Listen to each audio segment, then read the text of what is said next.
La sociedad liberal empieza antes de los procesos de independencia y progresa conforme el capitalismo gana predominio. Cabe resaltar que los procesos de independencia fueron posibles debido a que el poder se resquebrajaba a causa del auge socioeconómico de los criollos, el cuestionamiento del pensamiento clerical y sus métodos escolásticos, pero sobre todo por la intervención armada de países como Francia e Inglaterra, ya que estos tenían el objetivo de implantar el capitalismo. Gracias a esta inestabilidad y el surgimiento de pensadores como Eugenio Espejo, casi toda Latinoamérica logra independizarse de España en 1825. Es necesario mencionar que Espejo es reconocido debido a que fundó el primer periódico de Quito, denominada Las Premisas de la Cultura de Quito, donde critica el dogmatismo.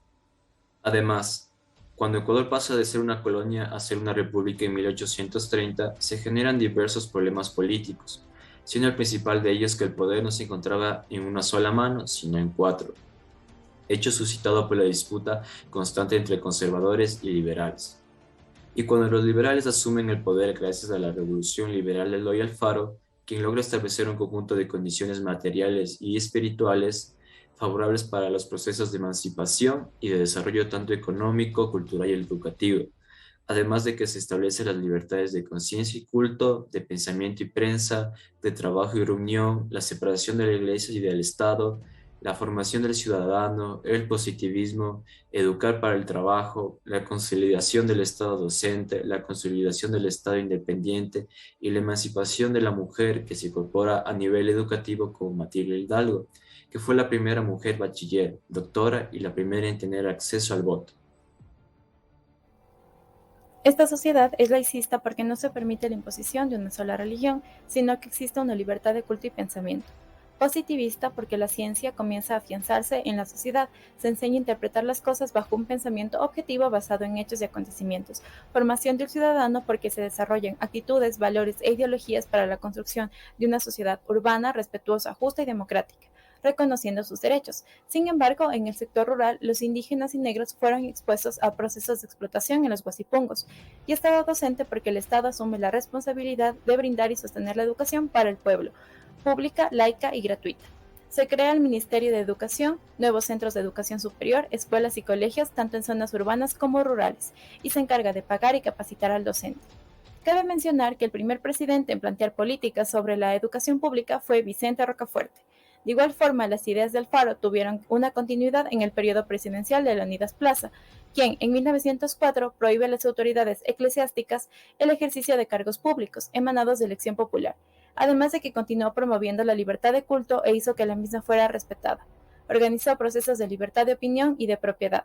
Por otra parte, a nivel ideológico, los pensamientos eurocentristas comienzan a influir en los latinoamericanos, como en la forma de vestir, concebir el cuerpo y la educación. Esto hace que los indígenas sean considerados como el factor de retraso de la sociedad para parecerse a los europeos.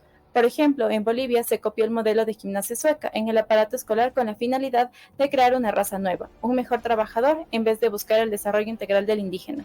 Es por eso que en las palabras bonitas se esconden intereses de clase de poder, y esto evita que la sociedad avance por completo y se mantengan ciertas características de la sociedad colonial, como el clasismo, la monoculturalidad y el eurocentrismo. Latinoamérica ingresa a la vida republicana muy débil económicamente, por lo que resulta necesario recurrir a la deuda externa con los ingleses en 1830, quienes realizaron este préstamo a América para la emancipación, porque sabían que América Latina al liberarse de España era un gran mercado para ellos. Es decir, prestaron dinero por conveniencia. Debido a que la sociedad liberal se caracteriza por la libertad en general, cuando en 1851 Urbina decide liberar a los negros de su condición de esclavos. No obstante, estos se convirtieron en esclavos campesinos para poder vivir, ya que no se les garantizó economía para liberarse, mientras que los indígenas pasan de ser siervos de los terratenientes a ser trabajadores asalariados, es decir, eran conquistados por un nuevo imperio, el inglés. De igual forma, las personas de la sierra se trasladaban a la costa y se generan conflictos internos entre liberales y conservadores. Esto se dio por una presencia de la economía agraria precapitalista con formas burguesas, de producción basada en el comercio exterior. En otras palabras, en América Latina se originó la invasión de empresas inglesas y francesas, lo que produjo una quiebra de la industria nacional, puesto que los productos traídos de Europa eran más baratos que los nacionales, motivo por el que el promotor de los procesos de la independencia, Simón Bolívar, mencionó: "Me duele reconocer que lo único que he logrado es la independencia de América, pero no su libertad".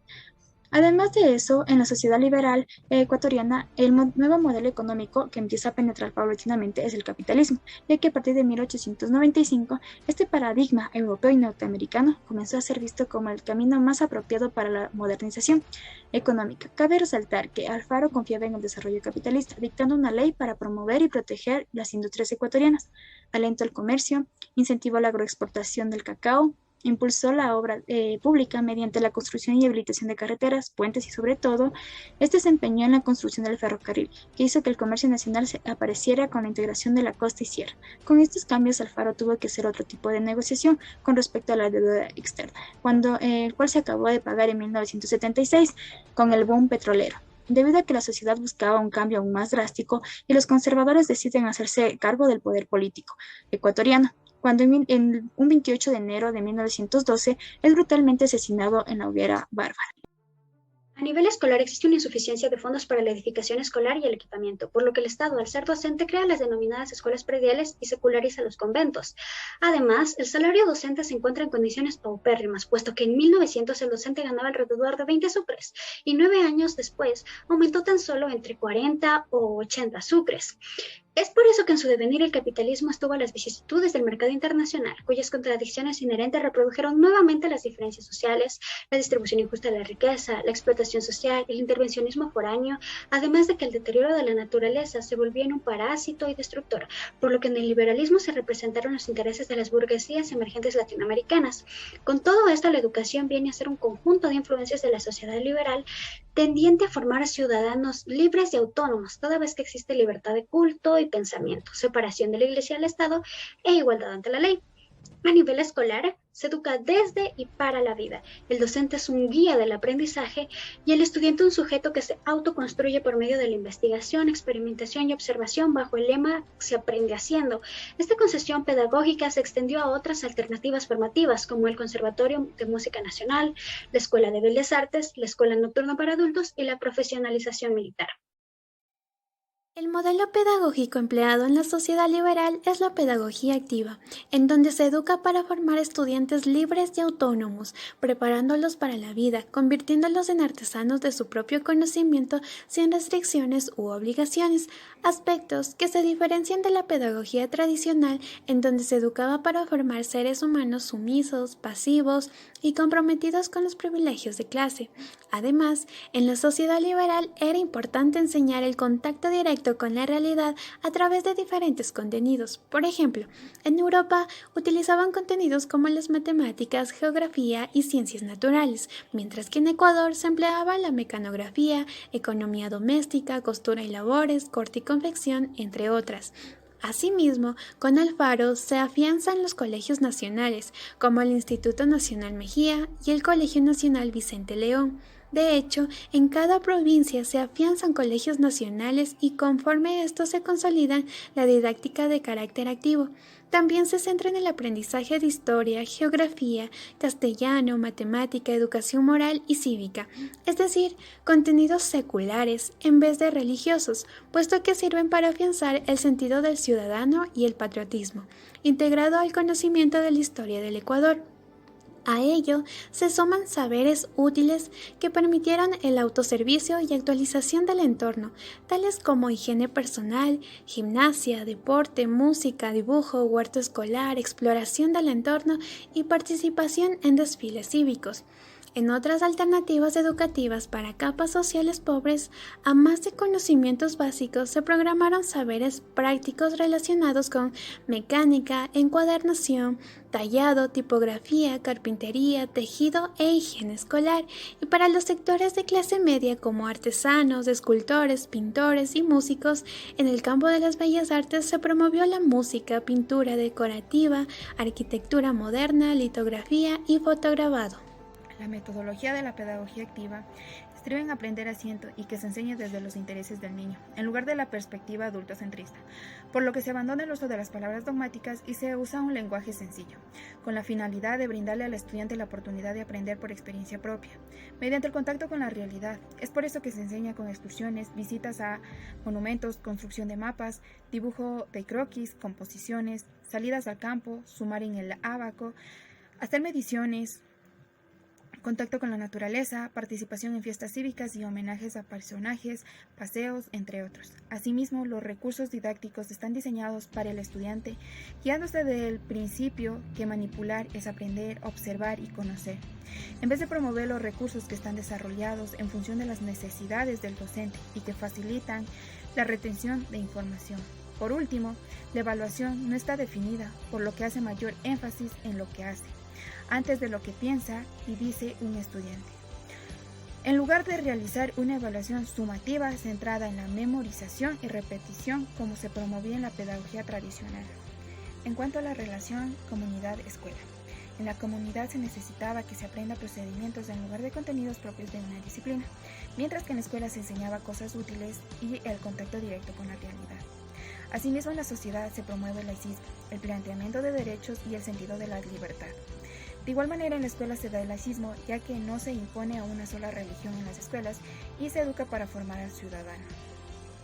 Otro aspecto a considerar es que en la comunidad se da a conocer una nueva formación socioeconómica que da lugar al cuestionamiento de las prácticas basadas en el autoritarismo y mecanismo, mientras que en la escuela se rechazaba el castigo corporal y la disciplina se daba por sanciones razonadas y justas.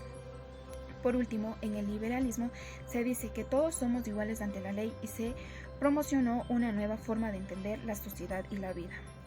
Eso se replicó en el aspecto escolar.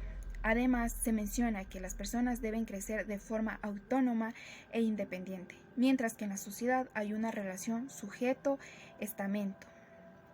En la escuela activa se permite al niño salir al campo, utilizar las manos y construir su yo. Por otra parte, la relación entre el docente y estudiante se guía del diálogo. De ahí que el estudiante puede opinar y el docente escucha y toma en cuenta su opinión. De esta forma, tanto el docente como el alumno pueden ser educados y el docente no posee la verdad absoluta y los estudiantes pueden crear su propia verdad. Además, el alumno tiene la capacidad de preguntar, jugar, indagar, pensar, al igual que el docente. Es por eso que es considerado un sujeto que se encuentra en desarrollo. Es activo, productor y autónomo, mientras que el docente es un facilitador y guía de este proceso. Es cooperativo y enseña mediante el ejemplo. Además de eso, el estudiante escoge el contenido que desea aprender acorde a sus intereses y el educador se acomoda a eso. Por último, el alumno es capaz de autodisciplinarse. De esta manera, el docente no necesita ni debe disciplinarlo.